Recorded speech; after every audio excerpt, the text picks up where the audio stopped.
नमस्कार दोस्तों, मेरा नाम है श्रेयांश। आपका स्वागत है मेरे चैनल काला साया पर और आप सुन रहे हैं हॉरर कहानी। लेकिन दोस्तों, आप कहानी तो सुन लेते हैं लेकिन चैनल को सब्सक्राइब नहीं करते। इसीलिए चैनल को सब्सक्राइब कर ले और वीडियो को लाइक कर दें। साथ ही साइड में हाइप का बटन दबा दें ताकि मैं इसी तरह की कहानी आप तक पहुंचाता रहूं। दोस्तों, यह कहानी है राधिका की, जो मध्य प्रदेश के छोटे से जिले धार में रहते हैं। चलिए कहानी को शुरू करते हैं राधिका के पॉइंट ऑफ व्यू में। मेरा नाम राधिका है। मेरी उम्र 17 साल है। मैं मध्य प्रदेश के धार जिले के एक छोटे से गांव उमरखली में रहती हूँ।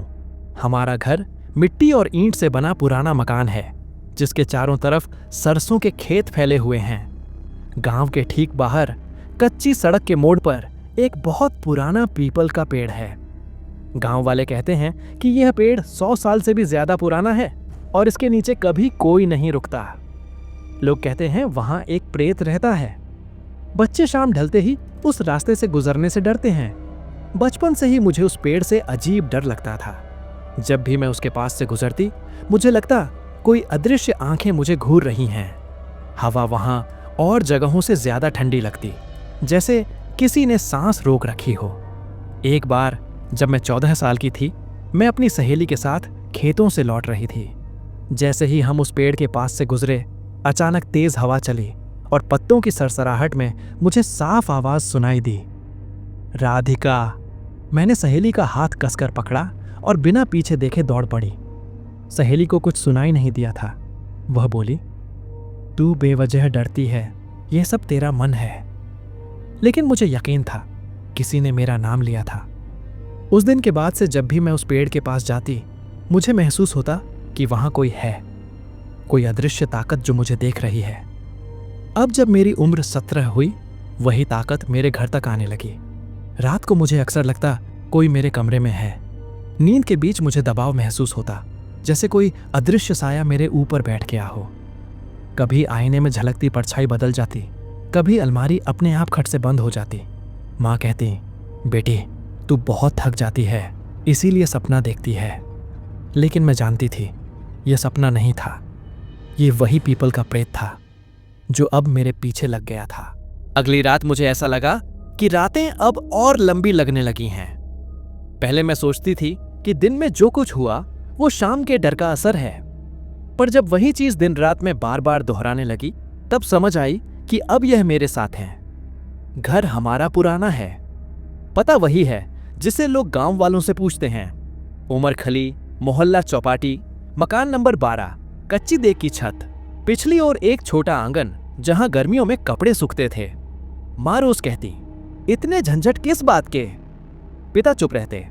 घर में 2 कमरे हैं, एक मेज और कुर्सी वाला कमरा और एक छोटा सा कमरा जहां मैं सोती थी। वही कमरा अब मेरा जन्नत नहीं रहा। पहली हफ्ते में सिर्फ आवाजें थीं, पत्तों की हवाओं की तरह फुसफुसाहटें, कभी किसी का धीमा सिटिकना, जैसे कमरे के एक कोने से दूसरी ओर छाया सरक रही हो। फिर निशान आने लगे। उन निशानों के बारे में लिखना भी अजीब है। सुबह उठती तो कमीज के बाजू पर सूखे गुलाब की तरह कुछ धब्बे होते या पलंग के पास मिट्टी जैसी परत होती। कभी कभी मुझे अपने हाथों पर अचूक ठंडक महसूस होती और वे कुछ देर के लिए सुन्न पड़ जाते। मैंने माँ को बताया। माँ ने कहा, बेटी तू चिंता मत कर, हम पटरी पर लगा देंगे। पिता ने कहा, मेरे पिता भी कहते थे कि गांव की किस्मत बदलती है, झूठ फरेब है। कुछ दिन तक मैंने यही कहा कि मैं बीमार हूं, थकान है, पढ़ाई का दबाव। पर धीरे धीरे गांव में अफवाहें फैलने लगीं। पहली बार जब हमारे घर शादी की बात आई, सब कुछ बदल गया। गांव के ही पास के मोहल्ले से एक रिश्ता आया। लड्डचके वाले आए। माँ ने दाल चावल बनाए, पिता ने हाथ जोड़े। मैं मुस्कुरा रही थी, पर अंदर से कुछ टूटता रहा। औपचारिक बैठक में जैसे ही बात पहुंची कि हमारी बेटी थोड़ी विचित्र बदलाव से गुजर रही है, लड़के वाले के चाचा की निगाहें मुद्द गईं। वह चाचा मेरे घर को देखते हुए रहस्यमय तौर पर बोले, गांव में ऐसी बातें हैं, ध्यान रखना।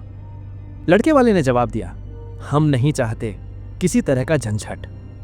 उसी शाम सबने कहा कि वे थोड़ी दूरी बनाकर विचार करेंगे। अगले दिन उन्होंने रिश्ता ही ठुकरा दिया। उसके बाद एक एक कर कई रिश्ते ठुकरने लगे। किसी ने कहा कि हम बहुत गरीब हैं, किसी ने कहा छोटी उम्र में शादी मुश्किल है, लेकिन असल वजह गांव के कानों में फुसफुसाई जाने वाली बातें थीं। उस घर में कुछ ठीक नहीं है, वो लड़की रात्रि में बातें करती है, पीपल के पास न जाए। हर ठुकराए रिश्ते के साथ मेरे अंदर कुछ और टूटता गया। मैं खुद को खाली और अलग थलग महसूस करने लगी। लोगों के चेहरे अब मेरे लिए बदल गए थे। कुछ सहानुभूति जताते, पर उनकी आंखों की पलकें मुझे भेदती थीं। कुछ तो जोड़ तोड़ कर कह देते कि यह सब खराब नजर या बद कामों की वजह से है।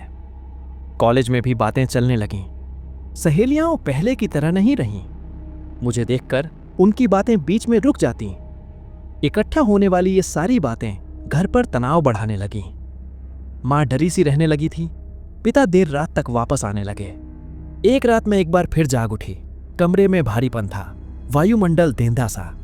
मैंने देखा कि मेरे कोने में शीशा हल्का सा धुंधला है और उसमें परछाई कुछ देर के लिए बड़ी दिखी। मेरा दिल तेज धड़क उठा। मैं उठी और बाहर आकर छत की ओर नजर दौड़ी। बाहर का आकाश साफ था, पर पीपल का पेड़ अपने ठंडे पत्तों के साथ खड़ा हुआ था, मानो किसी ने रात भर आंखें ताने रखी हों। अगले दिन गांव के मंदिर की पुजारी बुआ हमारे घर आईं। वे बूढ़ी थीं, पर उनके चेहरे पर एक सीधी सी गंभीरता थी। बुआ ने मां से कहा, पहले तो हमने सोचा कि यह छोटी सी बात है, पर जब बार बार हो तो बात गंभीर है। तू दिमाग से कह रही हो तो ठीक, पर गांव में ऐसे कई किस्से हैं। बुआ ने पांव पर राख लगाई, माला पिरोई और कहा कि कल गांव के कुछ बुजुर्ग मिलकर बैठेंगे। उस रात मेरे सपने और तेज हुए। सपनों में पीपल का पेड़ मेरा पीछा कर रहा था। कभी उसकी जड़ें मेरे कमरे की दीवारों में घुसतीं, कभी पत्तियां मेरे चेहरे को छू जातीं। मैं चिल्लाती पर आवाज नहीं निकलती। नींद खुलती तो सुबह की हल्की धूप भी निराश कर देती। वहां से कहानी बदली। गांव के बुजुर्गों ने बताया कि कई साल पहले उसी पीपल पर एक लड़की की मृत्यु हुई थी। उस लड़की का नाम किससे याद नहीं रहा, पर कहते हैं उसकी मुस्कान और आंखें गांव वालों के दिलों में कहीं गहरे धब्बे छोड़ गई थीं। कुछ ने कहा कि वह दुखी प्रेम कहानी थी, कुछ ने कहा कि उसका परिवार खराब नियत वाला था। पर एक बात पर सब सहमत थे, पीपल के पेड़ के नीचे कुछ अनसुलझा बाकी रहा था। मैंने जब यह सब सुना, मेरा शरीर कांप उठा। यह जानकारी जैसे किसी खामोश पटाखे ने मेरी अंदरूनी दुनिया में धधका कर रख दी। मैं समझने लगी कि यह सिर्फ मेरी आत्मा की समस्या नहीं है, यह कोई पुराना साया है जो पीपल पर बैठा हुआ है और मेरे जीवन को छांव में बदल रहा है। पर सवाल वही था, अब क्या करूं? घर पर बहस हुई। कुछ लोगों ने कहा कि हमें गांव छोड़ देना चाहिए, कुछ ने कहा कि तांत्रिक को बुलाया जाए। मैं जानती थी कि ये दोनों रास्ते आसान नहीं होंगे। गांव छोड़ना मतलब अपनी जड़ों को खो देना, तांत्रिक का मतलब अज्ञात और जोखिम। पर पीपल की परछाई हर दिन और गहरी होती जा रही थी। उस रात जब मैं अकेले बैलिकन पर खड़ी थी, हवा एकदम थम गई और जैसे किसी ने कान में धीरे से कहा, राधिका। उस आवाज में इतनी पुरानी चीखें और भी गूंजी कि मैं चिल्लाकर गिरी। मां दौड़ी आई। मैंने उसकी बांह पकड़ ली और रो पड़ी। मां ने कानों में धीरे से कहा, अब हम कुछ करेंगे बेटी। मां की आवाज में अब डर के साथ हिम्मत भी थी। अगले दिन गांव के कुछ लोग मिलकर निर्णय करने आए। किसी ने सुझाव दिया कि तांत्रिक बुलाया जाए। किसी ने कहा, पहले हम मंदिर में पूजा कराएंगे। मैं सच कहूं तो डर और आशंका दोनों मेरे दिल में बिखरी थीं, पर एक उम्मीद भी थी कि शायद कोई उस साए को खत्म कर दे और मैं फिर से अपनी जिंदगी जी सकूं। गांव का माहौल अब मेरे कारण बदल चुका था। लोग जब भी मुझे देखते या तो फुसफुसाकर रास्ता बदल लेते या फिर सहानुभूति भरी नजरों से देखते। मेरे लिए यह और भी डरावना था। एक रात जब मैं छत पर बैठी थी, हवा में एकदम अजीब सी ठंडक घुल गई। अचानक लगा जैसे पूरे गांव की आवाजें थम गई हों। मुझे लगा जैसे चारों तरफ सन्नाटा लिपट गया है। तभी पीपल के पेड़ से अचानक कौओं का झुंड उड़ पड़ा और अंधेरे आकाश में काले बादलों की तरह फैल गया। मैं सिहर उठी। उस रात मुझे सपना आया, मैं उसी पीपल के नीचे खड़ी हूं। पत्तियां हवा से नहीं बल्कि किसी अनजानी शक्ति से हिल रही हैं। पेड़ की छाया धीरे धीरे इंसानी शक्ल लेने लगी। लंबा, दुबला, चेहरा धुंधला, पर आंखें लाल। वो साया धीरे धीरे मेरी ओर बढ़ा और बोला, तू भाग नहीं सकती राधिका, अब तू मेरी है। मैंने चीख मारकर आंखें खोली। माँ और पिताजी मेरे पास थे। मेरा पूरा शरीर पसीने से भीगा था। उस रात के बाद पिता ने मान लिया कि अब साधारण पूजा या झाड़ फूंक से काम नहीं चलेगा। गांव से लगभग 15 किलोमीटर दूर बड़वानी रोड पर एक जगह है, रत्नपुरी आश्रम। वहां एक बूढ़े तांत्रिक रहते थे जिन्हें सब बाबा माधवनाथ कहते थे। उनके बारे में मशहूर था कि वे आत्माओं से संवाद कर सकते हैं और काली साधना करते हैं। गांव के बुजुर्गों ने तय किया कि अब बाबा को बुलाना पड़ेगा। 2 दिन बाद बाबा हमारे घर आए। लंबा केसरिया वस्त्र, गले में रुद्राक्ष की माला और माथे पर गहरी भभूत की लकीर। उनकी आंखें बहुत पैनी थीं, जैसे सीधा आत्मा के भीतर झांक लेती हों। जैसे ही बाबा घर के आंगन में दाखिल हुए, हवा और भारी हो गई। उन्होंने बिना कुछ पूछे कहा, पीपल पर बैठा हुआ है और अब यह घर तक आ चुका है। मेरे रोंगटे खड़े हो गए।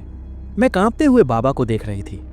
बाबा बोले, बेटी डर मत, पर सच यही है कि अब यह खेल आसान नहीं रहेगा। बाबा ने कहा कि अगली अमावस्या की रात साधना करनी होगी।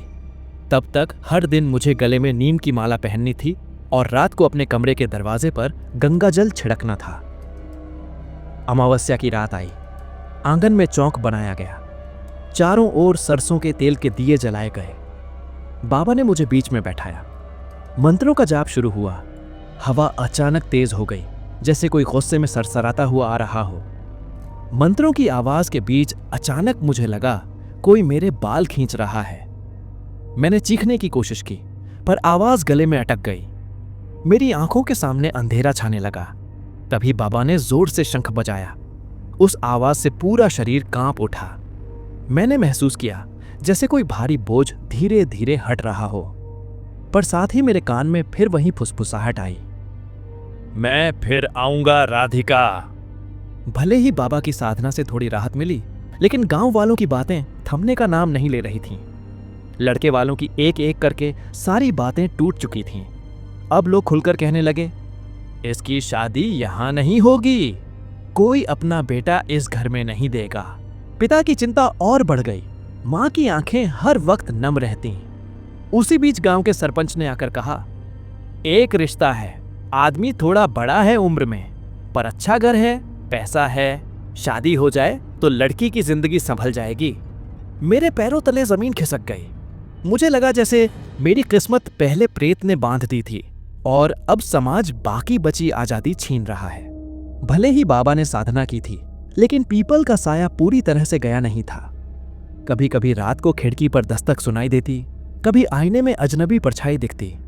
ऐसा लगता जैसे वह प्रेत हार नहीं मान रहा। अब मुझे समझ आ रहा था, यह लड़ाई सिर्फ आत्मा की नहीं थी, यह मेरी किस्मत, समाज और मेरी अपनी हिम्मत की भी लड़ाई थी। पहली अमावस्या की रात के बाद थोड़ी राहत तो मिली थी, लेकिन मैं जानती थी कि यह राहत स्थायी नहीं है। पीपल का साया अभी भी मेरे आसपास मंडरा रहा था। कभी खिड़की पर दस्तक, कभी अचानक दरवाजे का खुल जाना, कभी आंगन में जली हुई अगरबत्ती का अपने आप बुझ जाना। ये सब रोज की बातें बन गई थीं। माँ हर बार मुझे दिलासा देती, लेकिन उनकी आंखों में डर साफ झलकता था। पिताजी दिन ब दिन चुप होते जा रहे थे। उनके लिए शायद मेरी शादी सबसे बड़ी चिंता बन चुकी थी। करीब 10 दिन बाद बाबा माधवनाथ फिर हमारे घर आए। इस बार उनका चेहरा और गंभीर था। उन्होंने आंगन में बैठकर आंखें बंद कीं और कुछ देर मंत्र बुदबुदाए। फिर धीमे स्वर में बोले, साया अभी भी है। यह आत्मा कमजोर जरूर हुई है, लेकिन पूरी तरह गई नहीं। इसे दूसरी साधना से ही हटाया जा सकता है। पिताजी ने पूछा, बाबा क्या यह साधना कठिन होगी? बाबा ने कहा, बहुत कठिन, क्योंकि अब यह प्रेत समझ चुका है कि हम इसे हटाना चाहते हैं।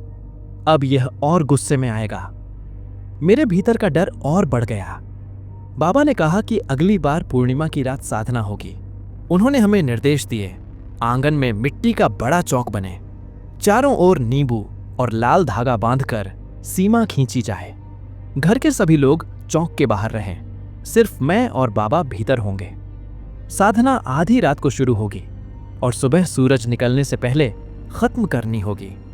उन दिनों गांव में हर कोई जान चुका था कि मेरे घर में क्या हो रहा है। कुछ लोग चुपचाप सहानुभूति जताते तो कुछ व्यंग्य करते, लेकिन जिस रात की तैयारी हो रही थी सबको डर था। पूर्णिमा की रात, आंगन में हल्की चांदनी फैल रही थी। चौक तैयार था, चारों ओर दिए जल रहे थे। नींबू और लाल धागे की सीमा बनाई गई थी। मैं चौक के बीच बैठी थी और बाबा मेरे सामने। बाबा ने अग्निकुंड जलाया और जोर जोर से मंत्र पढ़ने लगे। उनकी आवाज धीरे धीरे भारी होती जा रही थी। अचानक हवा तेज हो गई, दियों की लौ कांपने लगी। ऐसा लग रहा था मानो पूरा आंगन किसी अदृश्य तूफान में घिर गया हो। मंत्रों के बीच मुझे वहीं साया दिखने लगा, लंबा, दुबला, लाल आंखों वाला। वह सीमा के बाहर खड़ा था। उसके चेहरे पर गुस्सा था। उसने मेरी ओर देखा और वहीं आवाज गूंजी, राधिका, तू मुझे छोड़ नहीं सकती। मेरा दिल तेजी से धड़कने लगा। बाबा ने शंख बजाया और राख मेरी ओर फेंकी। तभी वह साया जोर से चीखा, जैसे कोई बिजली कड़क रही हो। चारों ओर की हवा अचानक बर्फ जैसी ठंडी हो गई। मैं कांप रही थी, मेरे हाथ पांव सुन्न पड़ रहे थे। तभी बाबा चिल्लाए, आंखें बंद कर लो बेटी, उसका चेहरा मत देखो। मैंने आंखें कसकर बंद कर लीं। तभी ऐसा लगा जैसे कोई मेरे बाल पकड़कर मुझे पीछे खींच रहा हो। मैंने पूरी ताकत से बाबा का नाम पुकारा। बाबा ने मंत्रों की आवाज और तेज कर दी। अचानक एक तेज धमाके की आवाज हुई। दियों की लौ बुझ गई। आंगन अंधेरे में डूब गया। कुछ देर बाद सब फिर शांत हो गया। जब मैंने आंखें खोलीं तो बाबा पसीने में भीगे हुए थे। उन्होंने गहरी सांस ली और कहा, साया कमजोर पड़ गया है पर पूरी तरह गया नहीं। यह आखिरी बार और जोर लगाएगा। इसके बाद या तो यह चला जाएगा या फिर किसी को नुकसान पहुंचाएगा। मेरे दिल में दहशत और बढ़ गई। साधना के अगले ही दिन सरपंच और गांव के कुछ बड़े लोग हमारे घर आए। उन्होंने पिताजी से कहा, देखो, लड़की अब बड़ी हो रही है। शादी की बात देर से की तो बदनामी और बढ़ेगी। एक आदमी है, उम्र ज्यादा है पर घर अच्छा है। तुम्हें और लड़की को मान लेना चाहिए। पिताजी ने चुपचाप सिर झुका लिया। माँ की आंखों से आंसू बह निकले। मैंने रोते हुए कहा, माँ, मैं तैयार नहीं हूं। मेरी जिंदगी तो अभी शुरू भी नहीं हुई। माँ ने मेरा चेहरा पकड़ा और बोली, बेटी, हमें समाज के सामने जीना भी तो है। उस रात मैं पूरी तरह टूट गई। एक तरफ प्रेत का साया, दूसरी तरफ समाज और परिवार का दबाव। ऐसा लग रहा था जैसे मेरी आत्मा को दो तरफ से जकड़ लिया गया हो। मैंने सोचा था कि तांत्रिक की मदद के बाद सब कुछ खत्म हो जाएगा, पर असली डर अब शुरू हुआ। उस रात जब मैं अपने कमरे में लेटी हुई थी, अचानक खिड़की अपने आप खुल गई। बाहर वही पीपल का पेड़ दिखाई दे रहा था। हवा में पत्तियों की सरसराहट थी, लेकिन उसमें एक अजीब सी फुसफुसाहट भी मिल रही थी। राधिका, तुम मुझसे बच नहीं सकती। मेरा दिल जैसे सीने से बाहर कूदने वाला था। मैंने माँ पापा को जगाया, पर जब तक वो कमरे में आते सब कुछ सामान्य हो जाता। खिड़की बंद, हवा शांत और मैं ही पागलों की तरह कांप रही। अगले दिन पापा ने मुझे डांटते हुए कहा, राधिका, ये सब तेरे मन का भ्रम है। तांत्रिक ने कह दिया कि प्रेत चला गया, अब तू शांत रह। पर मैं जानती थी कि कुछ अब भी खत्म नहीं हुआ। अगली सुबह मैं अपनी सहेली सविता के घर गई। उसने धीमी आवाज में कहा, राधिका, तू जानती है उस पीपल के पेड़ के बारे में? मैंने सिर हिलाया। सिर्फ इतना कि वहां प्रेत है? सविता ने आंखें बड़ी करते हुए कहा, नहीं, वो प्रेत दरअसल इस गांव का ही कोई आदमी था जो कई साल पहले रहस्यमयी तरीके से मरा था। कहते हैं उसकी मौत के पीछे इसी गांव वालों का हाथ है और उसकी आत्मा आज तक चैन नहीं पा सकी। मेरे पैरों तले जमीन खिसक गई। मैंने तुरंत पूछा, कौन था वो आदमी?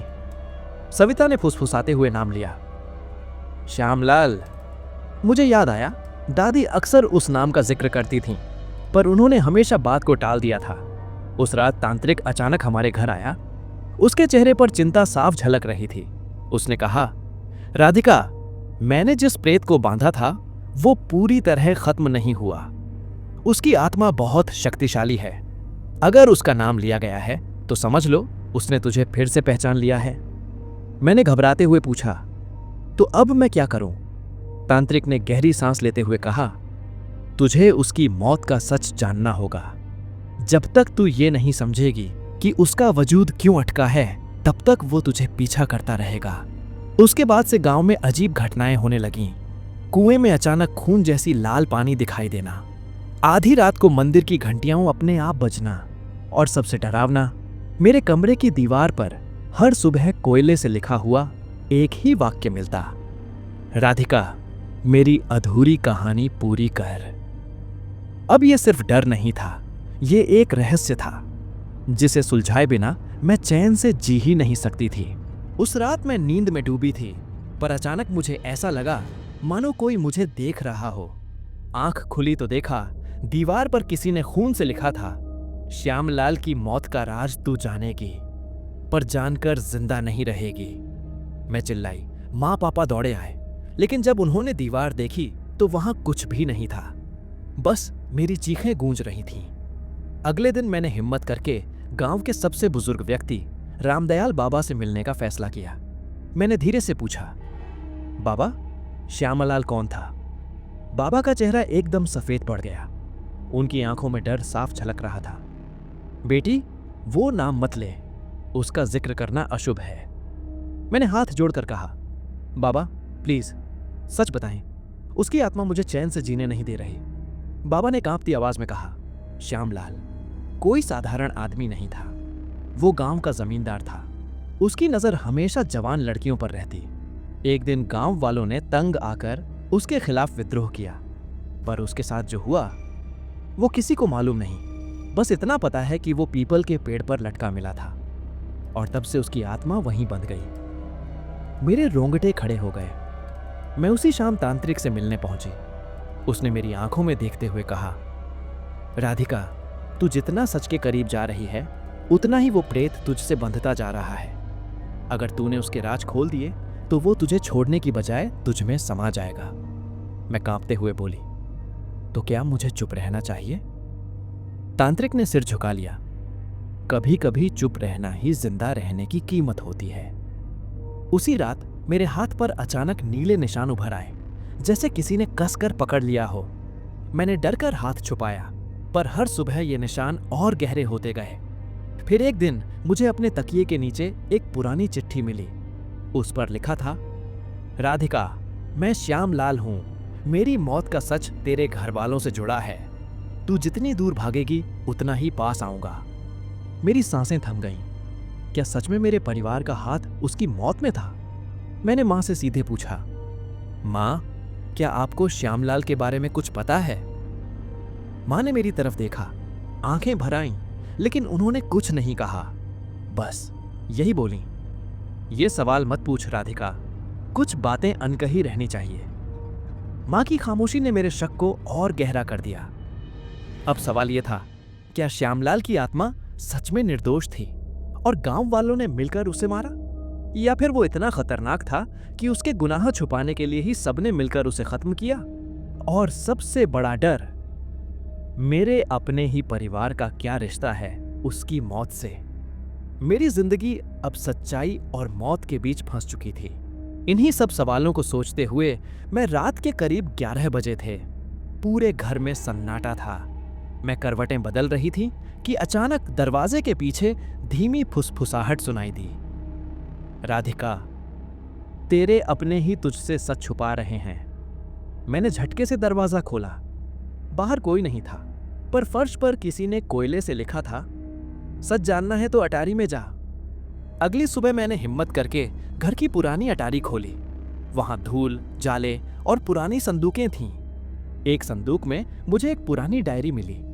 उसके पहले पन्ने पर साफ लिखा था, श्यामलाल की सच्चाई, लिखने वाले गोविंद शर्मा, मेरे पापा का नाम। मेरे हाथ कांपने लगे। मैंने पढ़ना शुरू किया। आज गांव वालों ने फैसला लिया है कि श्यामलाल को जिंदा नहीं छोड़ेंगे। उसके गुनाह अब और बर्दाश्त नहीं, लेकिन सबसे बड़ा बोझ हमारे घर पर आ गिरा है। डायरी यहीं पर धुंधली हो गई, जैसे जानबूझकर आगे के पन्ने फाड़ दिए गए हों। मैं डायरी लेकर मां के पास पहुंची।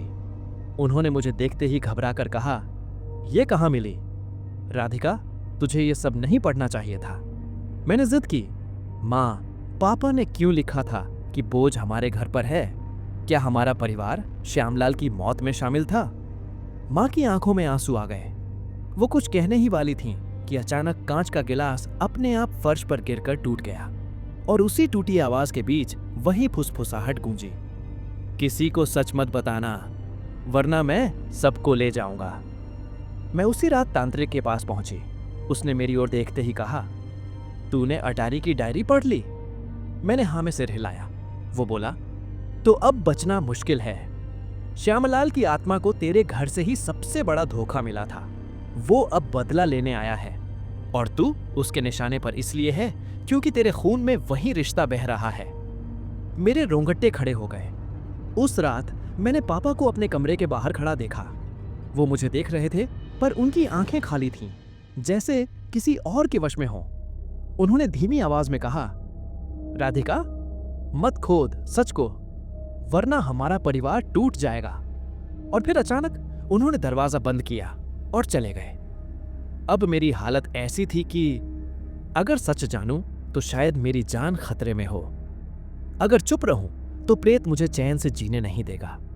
और सबसे डरावना सवाल, क्या मेरे अपने पिता ने श्यामलाल को मारा था? रात हो चुकी थी। पूरा गांव चुपचाप सो रहा था, पर मेरे कमरे की खिड़की के बाहर हवा अजीब तरह हिल रही थी। पत्तियां सरसराती थीं, जैसे कोई उनका पीछा कर रहा हो। मैंने पलंग से उठकर देखा और मेरी सांस थम गई। पीपल का पेड़ जो गांव के किनारे खड़ा था, उसके पत्ते अंधेरी रात में चमक रहे थे। हाँ, चमक रहे थे, लेकिन ये कोई चांद की रोशनी नहीं थी, जैसे कोई अदृश्य शक्ति उनमें जल रही हो। जैसे ही मैं पलंग पर लौट रही थी, कमरे के अंदर हल्की फुसफुसाहट हुई। राधिका, अब तुम मेरे बिना नहीं रह सकती। मैंने जोर से अपना तकिया ऊपर उठा लिया। आवाज और पास लग रही थी। मेरे दिल की धड़कन तेज हो गई। दरवाजा अचानक अपने आप खुला। कमरे में ठंडी हवा आई और घास जैसी दुर्गंध फैली। मैंने कदम पीछे खींचे, पर वहां कुछ भी नहीं था। अगले ही पल दीवार पर नीली परछाई उभर आई। यह कोई इंसान जैसी दिखती थी, पर आंखें लाल और मुंह खुला हुआ। मैं चिल्लाना चाहती थी, पर गला सूख गया।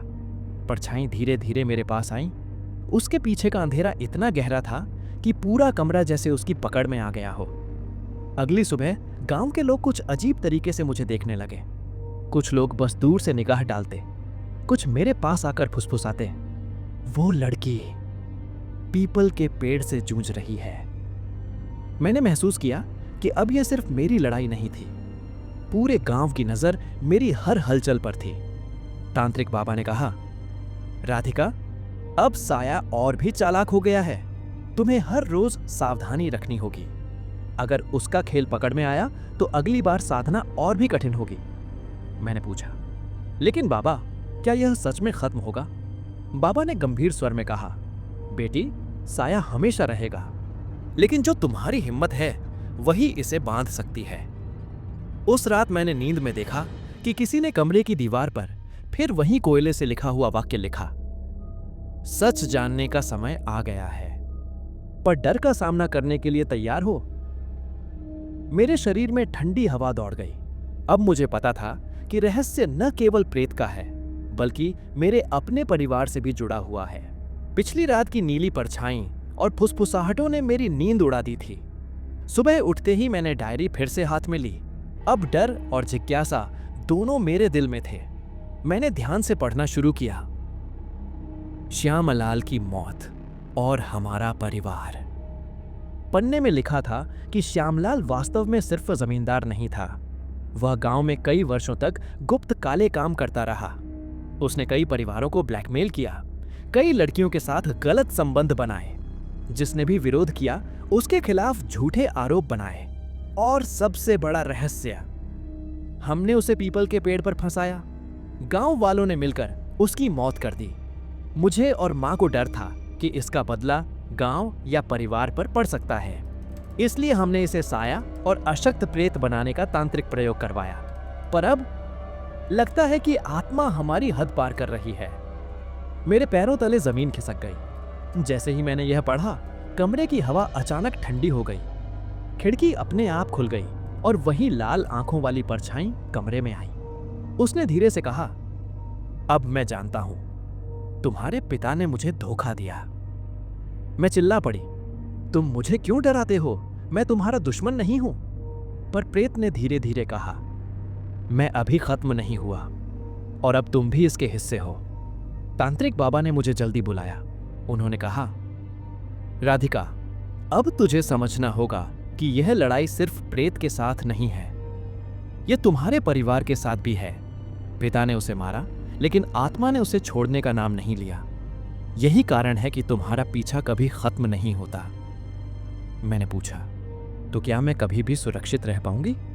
बाबा ने गंभीर स्वर में कहा, सुरक्षा तभी मिलेगी जब हम अंतिम साधना करेंगे और गांव वालों की मिली भगत का सच सामने आएगा। तभी प्रेत का साया खत्म होगा। उस रात कमरे में नीली परछाई फिर से आई। उसने मेरे कान में धीरे कहा, सच जानते ही तुम मेरे खेल में फंस जाओगी और यह सिर्फ शुरुआत है। मेरे दिल की धड़कन तेज हो गई। अब मुझे साफ समझ आया, मेरे पिता और मां ने श्यामलाल की मौत में भाग लिया।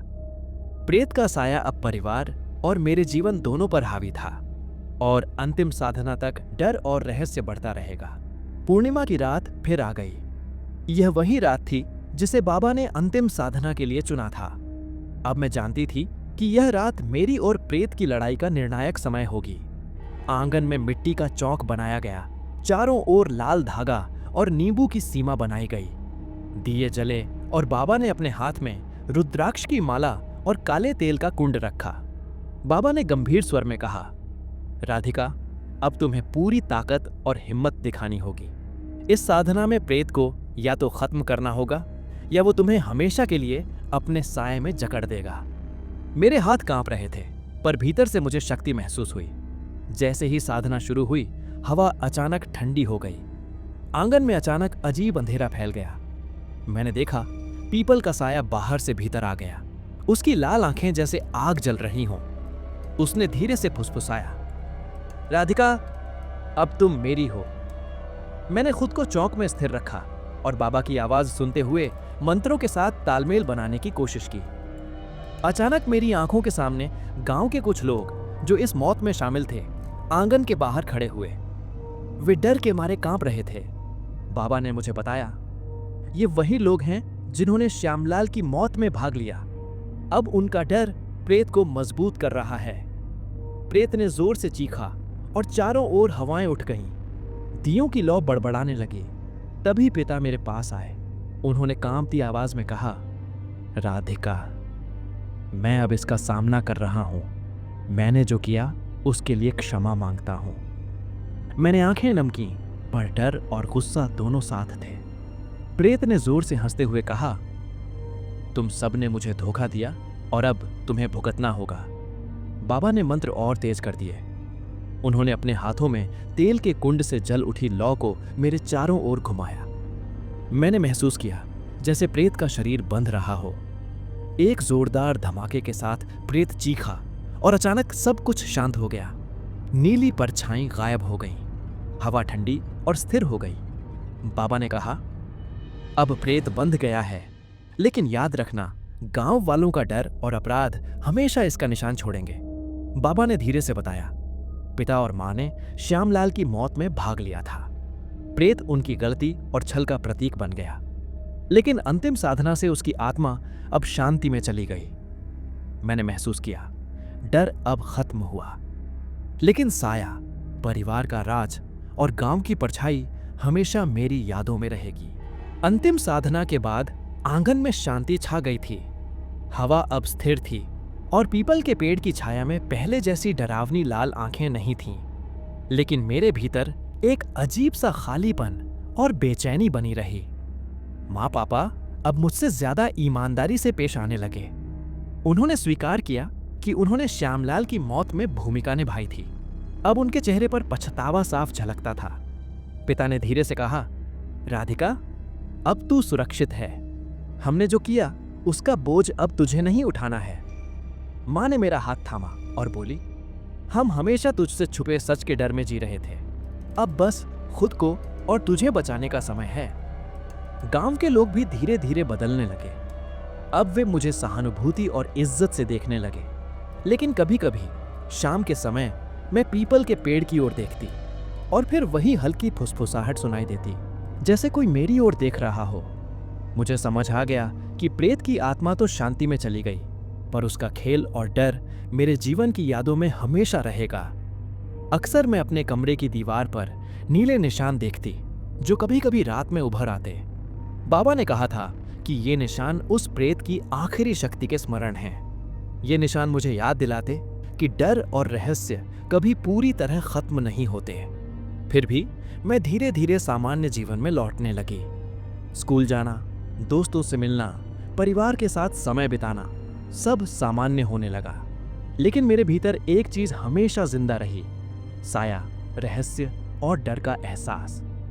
कभी कभी रात में जब मैं अकेली होती, मुझे लगता कि कोई मेरे कमरे की खिड़की के बाहर खड़ा है। मैं उसे देखती, पर वहां कोई नहीं होता। मैं जानती थी प्रेत की आत्मा चली गई थी, लेकिन उसका खेल, उसका डर और परिवार का अंधेरा हमेशा मेरे साथ रहेगा।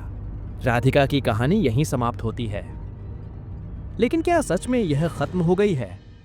पीपल का साया अब बंध गया है और श्यामलाल की आत्मा शांति में है।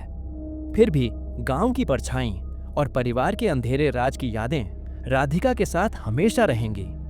कभी कभी जब रात में हवा सरसराती है और खिड़की की परछाई हिलती है, तो ऐसा लगता है कि कोई अभी भी उसे देख रहा है। डर, रहस्य और साया, ये हमेशा हमारे करीब होते हैं। दोस्तों, यह कहानी आपको कैसी लगी? कमेंट बॉक्स में कमेंट करके जरूर बताएं। साथ ही अपना नाम और पता कमेंट करें, जिससे मैं आपका अगली वीडियो में नाम ले सकूं, और चैनल को सब्सक्राइब करना ना भूलें। मुझे और इस कहानी को यहाँ तक सुनने के लिए आपका बहुत बहुत धन्यवाद।